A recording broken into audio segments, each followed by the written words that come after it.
Hey everyone, I hope you're doing well and staying safe during this time. If you're new here, welcome to the channel. Like I said, thank you so much for checking me out. If you haven't done so, please make sure to hit that subscribe button just right below the video. Cool, thank you so much. I really do appreciate it. And if you're returning, welcome back. Thanks again for your support. I truly do appreciate having you here.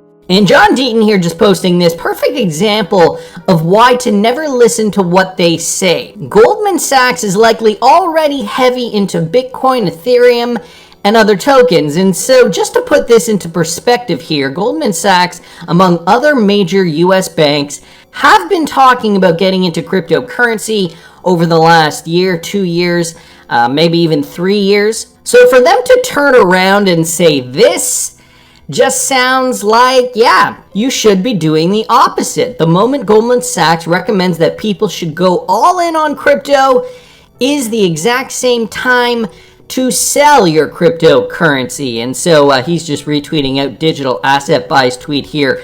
Most cryptocurrency will crash to zero, claims Goldman Sachs. Now, this was from an older article, but I really think it does speak volumes to where institutions are in now with regards to their cryptocurrency investments.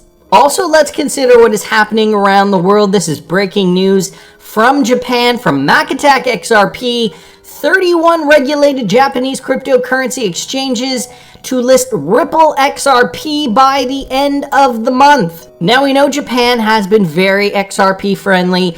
However, this is a brand new development in that part of the world. The Japan Virtual and Crypto Assets Exchange Association, a self-regulatory organization for the Japanese cryptocurrency industry, has announced that Ripple XRP alongside 17 other cryptocurrencies will be listed across various crypto exchanges in Japan. According to the report published by the Nikkei, the JVCEA, a group of 31 cryptocurrency exchanges, said in an online presentation that it will release a green list of 18 cryptocurrencies that will be listed across the Japanese trading platforms by month's end. Prior to the announcement, before new cryptocurrencies were listed on any of the 31 Japanese trading platforms, cryptocurrency developers were required to go through a screening process. So it's looking as though they're not going one by one anymore. They are greenlighting a whole bunch of cryptocurrencies, realizing obviously that there is a high demand for cryptocurrency trading in Japan. And so here's what's happening. The regulatory body observed that it was lagging behind in its number of supported cryptocurrencies compared to what is observed on other trading platforms outside Japan.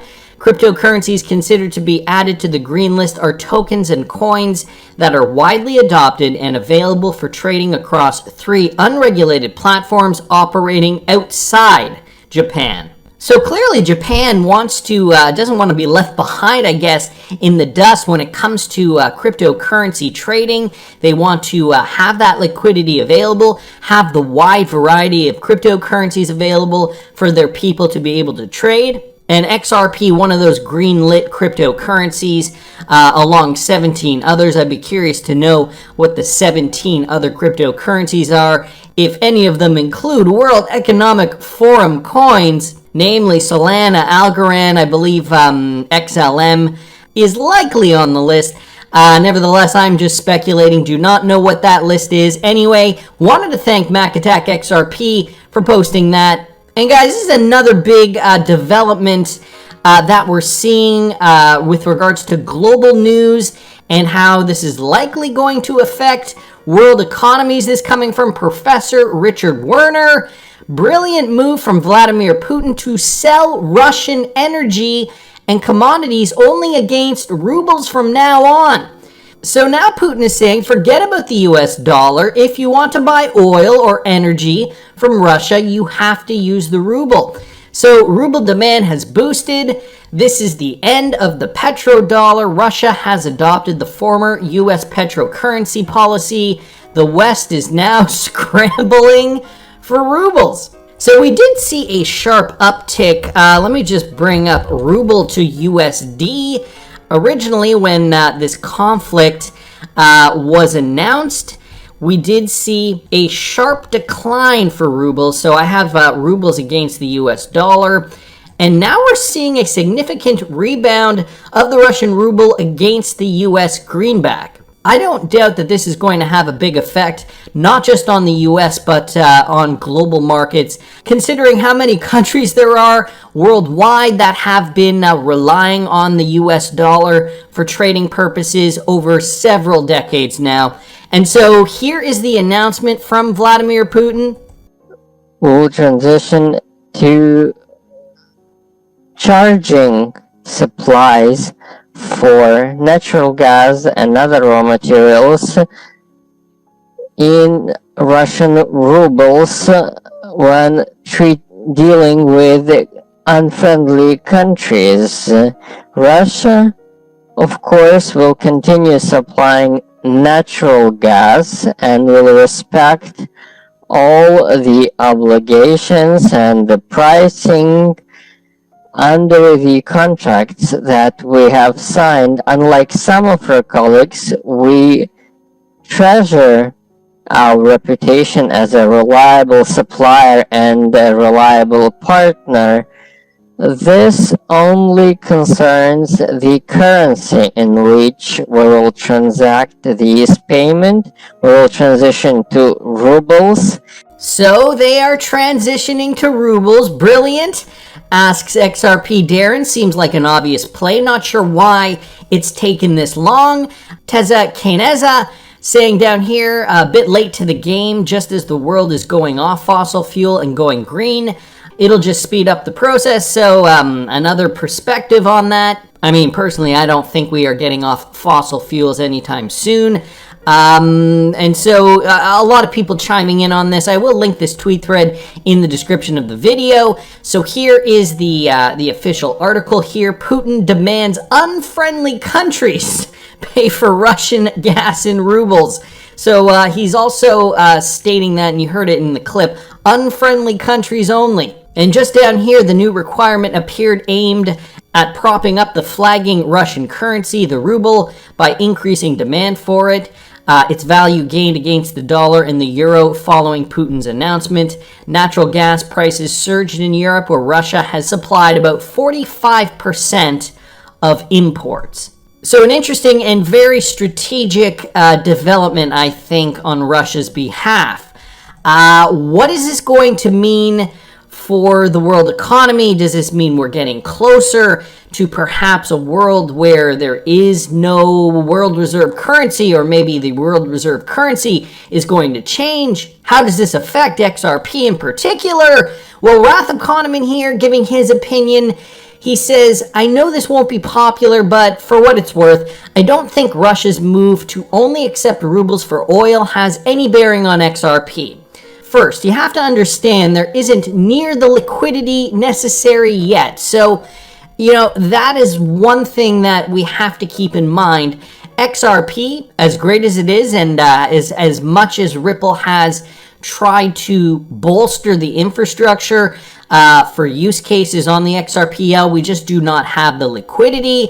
I mean, we might one day, we will one day, I'm sure. The liquidity hub, the next step in Ripple's plans to produce more liquidity for XRP. But that is, according to Wrath of Kahneman, one of the hurdles that we are seeing today on the ledger side for such a thing, he continues. Second, Russia is doing this to prop the ruble value up. And so, as I just demonstrated in this chart here, ruble value was slipping severely. And after the announcement, they also mentioned it in this article, after the announcement, it did prop up the ruble's price. I mean, whether that is going to be a temporary thing or not is still yet to be determined. A neutral go-between negates the immediate impact of the move on their end. Using XRP would require rubles to purchase it and other governments to accept it in return. So that's another thing to keep in mind. The announcement adds to the incentive of neutral assets benefiting XRP in the long run, but there is no way the world could adopt XRP to get to Russia's fossil fuels today. And given the regulatory climate, wouldn't XRP then also be sanctioned? And then Wrath of Kahneman states, but a government using it is different. At this point, there are more robust options. Germany signed with Qatar, US asking Japan suppliers to redirect the EU. The EU doesn't need XRP to fix things, well, at least not yet, especially if it angers various allies while profiting. So a lot of socio-political aspects, a lot of moving parts here in this Russia world situation that are going to have a bearing on how the world moves forward with their energy supply. He goes on to say, I believe it is a short-term Russia move that will run out of steam within the year, damaging the ruble value in the long run. So ultimately, Wrath of Kahneman is saying that in the long run, just bring up the ruble chart again, in the long run, what we could see is ultimately, wow, that looks terrible. Ultimately, what we could see is whoops. Let me just bring this up. Ruble, all I was going to do was see something like this and then the ruble collapse even further. He goes on to say, and might the real XRP play be through India right now with their Russian agreement? Of course, they have been notoriously tight about crypto. So not FUD, just trying to be realistic. If I'm wrong, fantastic. Remember, I have no insight nor training or finance on geopolitics. However, the Wrath of Kahneman is a well-read individual. I mean, his research and insight on a lot of these things is second to none. He does remain excited for the many XRP use cases. I think XLS-20 is going to impact things in a way we can see. So always looking forward to that. However, with regards to this Russia situation, it may have an impact on the short term, but with regards to XRP utility, probably will have no bearing on it. And, the fact that this is likely a short-term play for Russia likely will not have an impact on longer-term markets.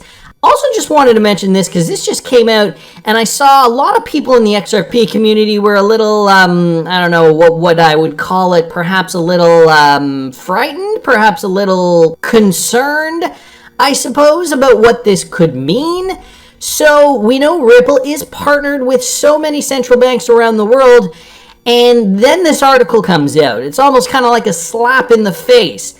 The Bank for International Settlements Innovation Hub, a company owned by 63 central banks representing countries that make up 95% of the global GDP, is creating a platform for international payments that would directly compete with Ripple. So first off, is this even true?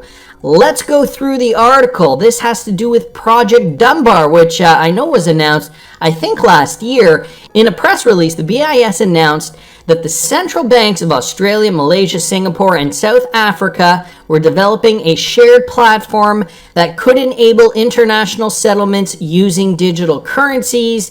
The aim of the project is to facilitate direct cross-border transactions between financial institutions in different currencies in a cheap and efficient manner. So on the surface, that sounds like it could be competition.